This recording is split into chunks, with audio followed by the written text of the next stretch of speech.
Hi, Steve Gordon here, your friendly neighborhood Palm Springs carpet repair expert. And if you found this recording, then you're probably in the Palm Springs area and you're looking for some sort of a solution to a carpet problem. If so, you've come to the right place. So I hope you enjoy my recording. I'm going to answer all of your most frequently asked questions right now about carpet repair. If I miss anything, give us a call. I hope you do. At that point, we could actually set up an appointment to come out and fix your carpet for you. So until you call, enjoy the recording. Hi, Steve Gordon here, your friendly neighborhood carpet repair guy. And I promise you one thing, and that is I'm absolutely not an actor. So if you're looking for an actor to talk about carpet repair, you've come to the wrong place.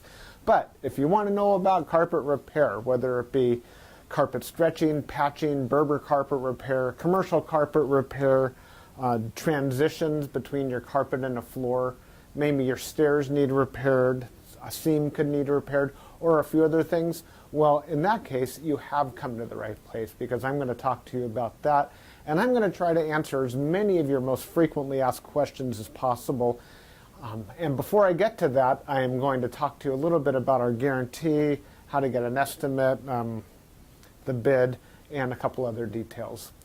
So I hope you enjoy my recording, and please be patient with me because I don't have a script. I've got a dozen notes here to go off of, and it's just going to be right off the top of my head, and I'll try to really just answer all the questions I can ahead of time so that you have a little bit of education when you call us, and I certainly hope you do. So first, I'd like to talk about the guarantee. When you call us, you're going to get a 100% unlimited, unconditional lifetime labor guarantee. And what I mean by that is that either you or your carpet or both are going to be completely, absolutely, and thoroughly worn out before you ever have to pay to have that carpet fixed again. So again, 100% unlimited, unconditional lifetime labor guarantee, that's forever. How you get your estimate in the first place is after you watch this recording, give us a call here at the office, and we're going to give you something like a phone guesstimate. We'll give you an idea of what you might expect to pay. We might tell you something like between $150 and $300, or we might say between $200 and $400, or something like that. We're not going to know exactly, or even not even all that close, how much it's going to cost to have us fix your carpet for you.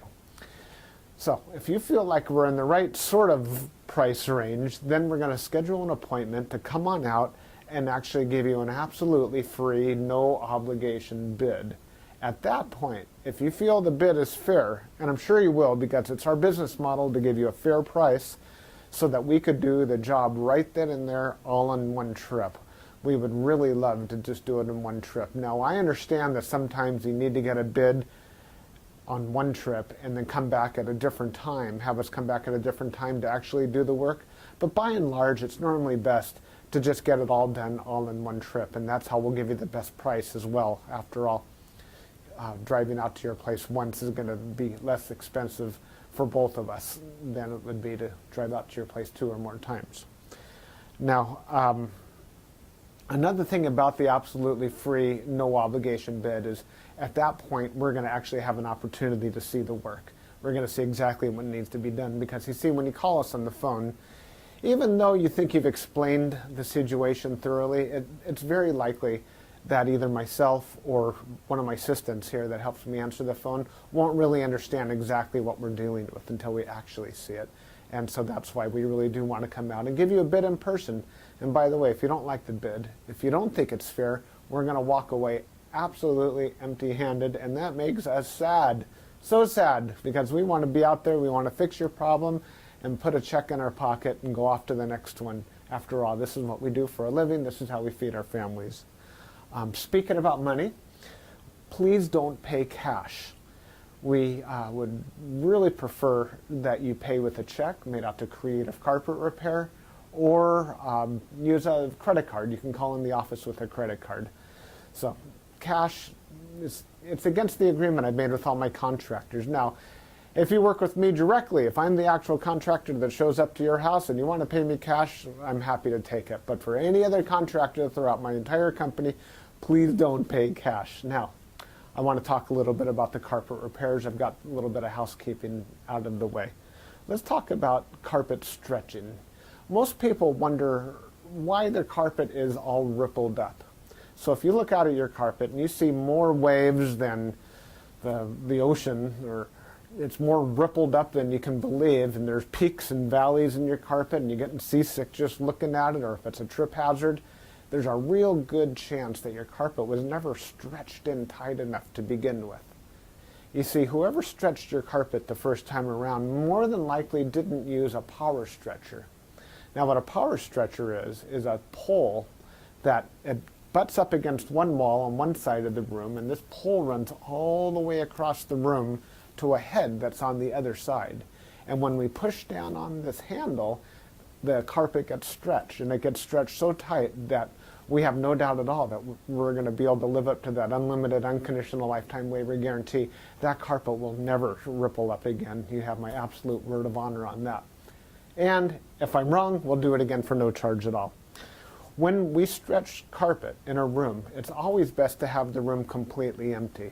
We could empty the furniture out of the room for you if that's what you need, but more often than not, the customer will want to get as much as possible out of the way. Now, don't strain yourself. Don't go moving a giant king-size bed or a dresser that weighs, more than 10 elephants. That's not cool. We have special tools. We have these sliders that we can put underneath the legs of the furniture. So even if your dresser weighs a couple hundred pounds and is harder than heck to move, we get those sliders underneath there, and we can move that stuff around if that's what we need to do. So don't strain yourself moving the furniture. Also, if you have a king-size bed and it's just completely unreasonable for whatever reason to move that bed, quite often we could stretch the carpet in that room without moving the bed. It's a lot more work. Those poles that I spoke about, they go actually underneath the bed, so we stretch the carpet right underneath the bed to the other wall. And it's a lot harder. It takes us a lot more time and effort, but it can be done. So that's a little bit about carpet stretching. We use a power stretcher. We don't just kick it in with our little Susie Homemaker little knee kicker, and it leaves a little bit of extra carpet at the end. We cut off that excess, and you'll see how much carpet we cut off when we're done. We throw it in a bag, and we tuck in the carpet along the edge, and boy, life is good. It looks so much better. One thing that you might be aware of when we finish, though, is if you had large ripples, the carpet could be soiled along the top ridge of those ripples more than at the valleys, and that makes sense. Where you're walking, that's where it's going to get more dirt. So after you stretch the carpet, is a real good time to have the carpet cleaned.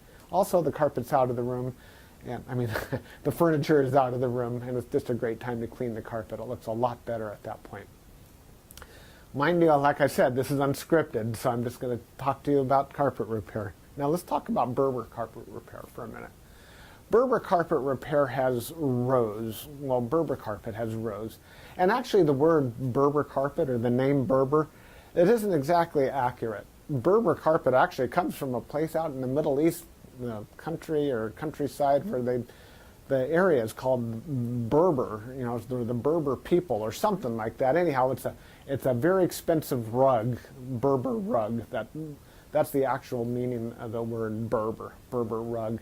The Berber carpets that we find today are very similar. There's loops and there's rows, and if you pull on one of those loops, or rows becomes unglued somehow, it could make a run, what we call a Berber run. So when you pull on that thread, it's like it's unzipping right in front of you. It's like, oh my gosh, what has happened? I've got this zipper run going all the way across the room. Now your higher end Berber carpet, that doesn't likely happen. It almost never does.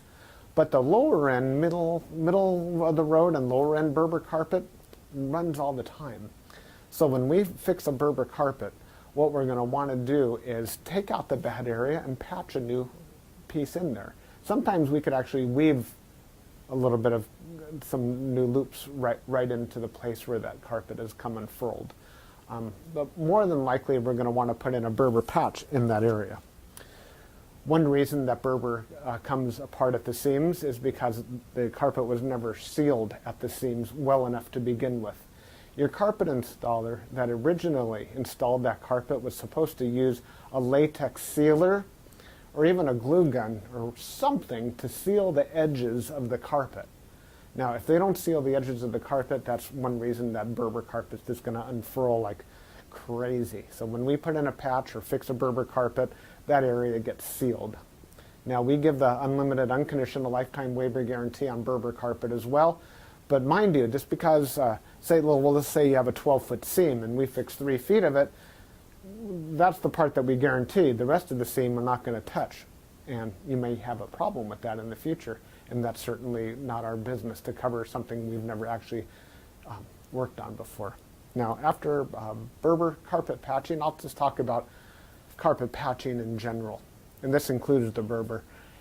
When you call us to have your carpet patched, the first thing that we're going to ask you is if you have any extra carpet to do the patch with. If the answer is yes, well, we're golden. We're ready to do the job. If you say no, you don't have any extra carpet to do the patch with, we'll ask, well, can we take the carpet from a closet or maybe even from underneath a piece of furniture? Because what we can do is we can take a piece of carpet from a closet and patch it right into your damaged area. And it usually works out really well. Most people would rather have a piece of carpet missing out of their closet than have a terrible, nasty area in the middle of their room where they'll see it all the time. After all, inside the closet, you usually have that covered up with shoes and old photographs and baseball bats and everything you've ever collected in your life. More about carpet patching is if you don't have the carpet to do the patch, there's really nothing I can do to help you. So you're going to need to find that carpet to do the patch with before you bother having us come out there, because if we don't have the carpet to do the patch, we're stuck. Our hands are really tied. There's nothing we can do. Now, you're probably wondering how the patch is going to look when we're finished. It's real hard to say, especially in a recording like this. So just between you and me and a million of our closest friends here watching this recording through time, that patch is likely to be visible. You see, if you take a piece of carpet that's never been walked on, it's never been soiled, it's never seen the light from the window coming in so it hasn't faded out, and you take that brand new looking type of carpet or piece of carpet and patch it in to an area that has been worn, it has been soiled, it has been faded out by the sunlight, well, certainly you're going to see the difference between the new carpet and the older carpet because it's patched right in the middle there. Certainly it's going to look a lot better than the situation you probably have right now, but patches are visible. Another reason a patch might be visible would be because, well, thick carpet, thick nap or plush carpet hides the seams quite well. A short nap carpet, like a Berber carpet, for example, or any of the commercial type carpets, they're very short nap. They show the seams far more. Another thing is that the rows have something to do with it. When we cut a carpet in the same direction as the row of the carpet, well, those seams are by and large less visible than the seams that we cut that cross the rows. When we cross the row, well, it's unavoidable to do that if that's what we have to do to make a patch. And those seams stand out a little bit more than the ones that go along with the rows. So carpet patching, that's what we specialize in. We could absolutely do that for you. Have the carpet available for us, and we also back up our patches forever, just like everything else, just forever and ever and ever. That patch will never come up. After patching, well, we could talk a little bit about pet damage also when we talk about patching. If you have an animal, a dog or a cat, or I've even seen it's been a bunny or a few other animals that have actually gotten locked behind a closed door. What'll happen is they'll get that separation anxiety and they'll try to dig their way out and they'll just rip the heck out of the carpet. That's one of the main reasons we'll do carpet patching. If that's the case, well, certainly it's just like any other patch. You supply the carpet, we'll put it in. However, if that animal didn't tear up the carpet, if they actually urinated on the carpet, there's a whole other thing we can do about that, and I'm going to need your help for that. What we'll do is we're going to ask you to go to the pet store or go online and buy twice as much of a product as you think you're going to need, maybe 4 times as much, to actually kill the odor. Now, the product I'm talking about is actually an enzyme, and what we'll do is we'll pull back the carpet, we'll remove the padding, clean the floor, and you'll pour this enzyme onto the floors underneath it all. And that enzyme will eat up all the proteins that contribute to the smell of the urine in your carpet. Then we'll put in new padding, and you'll pour that enzyme cleaner all over the backing of the carpet as well at that time. I'll reinstall the carpet, and then one more time we'll use that cleaner, and we'll just soak that area of the carpet with that enzyme one more time. And that's likely to kill the scent altogether. That smell should be completely gone. If not, it's probably because your animal found another place that you don't even know about, and I'm sorry about that. There's nothing we could do about your animal. Now that we've spoken about pet damage, I like to talk about carpet to floor transitions. A lot of people call us because they put in a new floor. Maybe it's a tile or a wood floor, and their carpet now needs to be finished along that edge. More often than not, we don't need to put in any kind of metal there. There's a lot of different types of situations where you do want a metal. If you have an apartment building and you want the carpet to last a long time, between the carpet and, say, for example, a linoleum floor, we could put some metal there. There are flat metals. They're the type of metals that they're called, I've called them beat-down metals before. I'm not sure exactly what they're called. Beat-down metals, they're golden, they're silver, and the carpet goes right in there and it gets hammered down, gives a nice clean edge, and it protects the edge of the carpet for a very long time. But if you're like most homeowners, that's not why you're calling us for a transition. You're calling for the transition because you just put in a nice marble or travertine floor, or maybe a wood floor. And so what we'll do with that is we're going to pull back the carpet and put in a new tack strip right up alongside that floor. Now that floor is going to be holding the place as if it were a wall. So here's your floor, here's your tack strip right in front of it. We're going to pull the carpet over that tack strip and tuck it in right there. So all you're going to see is a nice smooth transition between the carpet and the floor. Now, many times when you put in a new floor, it's important to put in some work into the subfloor underneath, and that might include using hardy backer or some other type of material that raises the floor up even higher than it would have been. So let's just say, for example, you've got a 1/2 inch new tile and another 1/4 inch of underneath there of a hardy backer, or it could even be more. It could be 3/4 of an inch altogether, or even more, that is higher than the carpet. That's extreme. It's usually not that high, but let's just say it is. If we just bring the carpet up and end it right there, well, you're going to stub your toe against that thing. You're going to be cursing to holy high heaven every time you do that. It's just not fun at all. Trust me, it's not. You'll understand if you ever do that. What we're going to want to do in that case is one of two different solutions. We're going to do one of two solutions. One is we can pull back the carpet quite far and use a product like a Fix-All, which is a very fine cement type product. And we're going to feather in a nice ramped area, so we raise the level of the floor slowly up to meet it. What's great about that is the floor and the carpet will be at the same level, then you won't stub your toe. What's not so great about that is when you're walking up that little ramped area, well, you feel like you're walking uphill.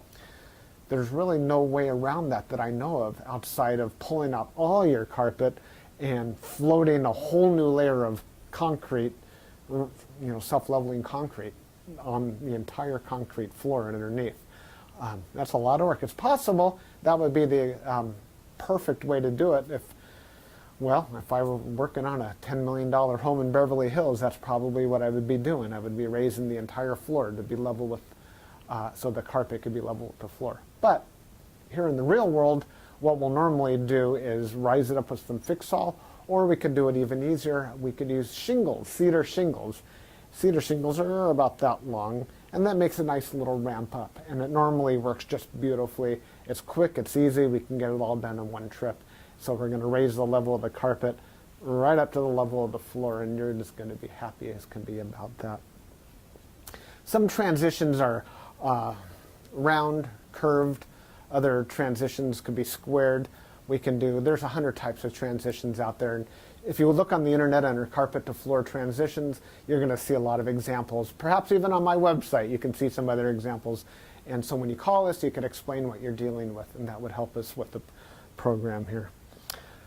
Stairs. So, do you have a problem with the carpet on your stairs? I did a job like this just today, where the cat had actually torn away the corners of almost every stair all the way up the stairway. The lady was not happy about this. My solution to this was that, well, first of all, I asked her, do you have any extra carpet? And the answer was yes. You can take the carpet out of a closet. And I told her, well, you're going to have carpet missing out of a closet. And she said, well, that's fine. You can put this carpet in the closet. So she had something that didn't match at all. And she didn't mind because, well, she just didn't care that the carpet in the closet didn't match halfway through. So I took the carpet out of the closet, and the first thing I did is I completely replaced the first two stairs, because after all, the first stair or two wears out faster than everything else anyhow, and those first two stairs were pretty trashed. Instead of just fixing the little corners, just replace the entire stair if you can. It'll make a world of difference to have something new there. With all the rest of the stairs, I just did these little bitty patches all the way up one side and all the way down the other, and it was just beautiful. I think it gave her probably another 10 years of life to her carpet to fix those stairs. Another thing you could do with stairs, what some of my customers have done, and I love this idea, is replace the entire stairway by, well, let me back up a little bit. Let's just say you have a 3 or 4 bedroom house, and it's the same carpet throughout the entire house, and your stairway is pretty much in the middle of it all.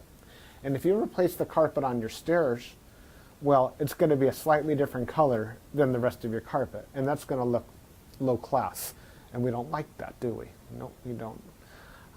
What I would suggest in that case is that we take the smallest room in the house, maybe a small bedroom or nursery, and pull the carpet out completely from the smallest room in the house and buy new carpet for that room. Then we have maybe a 12 by 12 piece of carpet, and we can replace the entire stairway with that carpet. That way it matches the entire rest of the house except for that one room. That'll easily save you $4,000, $5,000, $6,000, $7,000 right there. And it's a lot less work too. So I like that idea. You get a whole new stairway. A lot of people, you walk in the front door and there's the stairway right there. If the stairs look bad, it's hard to recover from that first impression. So take my word for it. That's a really great way of going. No stairs. Commercial carpet repair. If you have commercial carpet and that needs to be repaired, it either has ripples and waves or it needs a patch. If it's rippled, it might need to be stretched. We've already talked about carpet stretching. On the other hand, it might have a different issue. It could be your commercial carpet was glued down to concrete to begin with.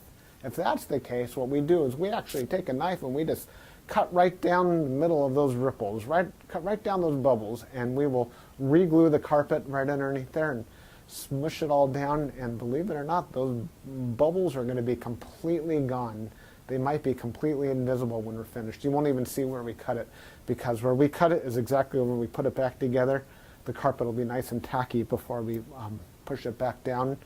It's a great solution. But if the carpet needs to be stretched, well, we have to get the power stretcher out, and we'll fix it up that way. Now, if your carpet in your commercial building, say you have an office, is because, let's just say that you removed a wall between two rooms. If that's the case, you may have a strip of carpet that's missing. It's always a great idea to just get a completely different color. So if you have blue commercial carpet, go get a piece of red or black. Just something completely different, because a patch going all the way down through the middle of the room that's just a little bit off, it looks low class again. But if we put a strip of red down the room, or burgundy or black, people walk in and they go, oh yeah, these people have got some class. They got a decorative idea. So that's just my opinion. Use a completely different color if it's something goes all the way across the room. Now if it's just a patch, a small patch for whatever reason, and you have a little extra carpet, we can always patch it in with whatever you have. Seam repair. Good news and bad news. The good news about seam repair is that we can make your carpet so the seam doesn't keep getting worse. The bad news is that if it looks bad now, it's probably not going to ever look good again, regardless of what we do to it. Seams have to be done properly the first time. You see, when we seam a carpet together before it's installed, we'll use a straight edge and we'll cut down both sides of the carpet, and then we're going to seal the carpet on both edges, and then we're going to seam it together, and it'll be perfect. When it's completely cooled down, then we stretch it in. If we go back and try to open up the seam and cut that carpet off and try to bring it together, the chances of it ever looking better are right around 0. So I'm sorry to tell you that your seam repair, we can make it possibly look a little bit better. We can make it stop getting worse. We can make it not be a trip hazard any longer. But don't have your expectations too high when it comes to seam repair. The last thing I want to talk about is flood damage. Now, if you're watching this right now and you've got a flooded out carpet, you are in a world of hurt, and I'm sorry. The first thing I would do if I were you is probably have about 3 fingers of scotch.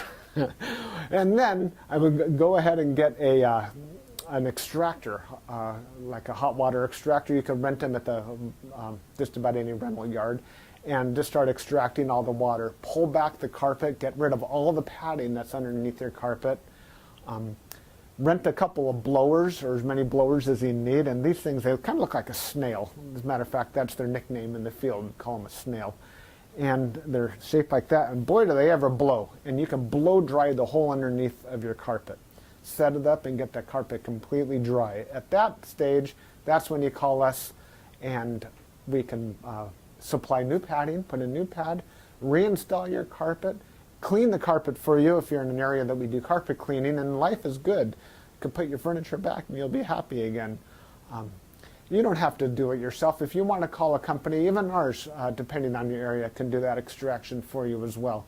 Now, if it's really flooded, I mean, seriously, like you're ankle deep in water, don't even bother. It's beyond almost everybody's ability. That means that your baseboards are all going to be all wet. A professional company will come in, remove your baseboards, and we don't do that ourselves. They'll remove your baseboards, they'll drill holes in the wall, attach blowers to your walls, and blow dry the entire area, inside the walls and out, the carpet, the floor, the whole shebang. And then we can come in and put the carpet back down at that point. So I hope that I've answered your questions. If you have any additional questions, now that you've heard me talk for the last I don't know how long, feel free to call me here at the office. I would be just tickled pink to hear from you. If I'm not here, one of my assistants, whoever answers the phone, will be well trained and will be able to answer any questions that you have about carpet repair. And then at that point, we'll be absolutely positively honored if you would have us just come on out to your place and fix your carpet for you. And that's all I have to say. Again, I'm Steve Gordon, and I promised I wasn't an actor, and by now you believe it. I'm a carpet repair guy, and I'll be looking forward to hearing from you, so please call me. Thanks. Bye-bye.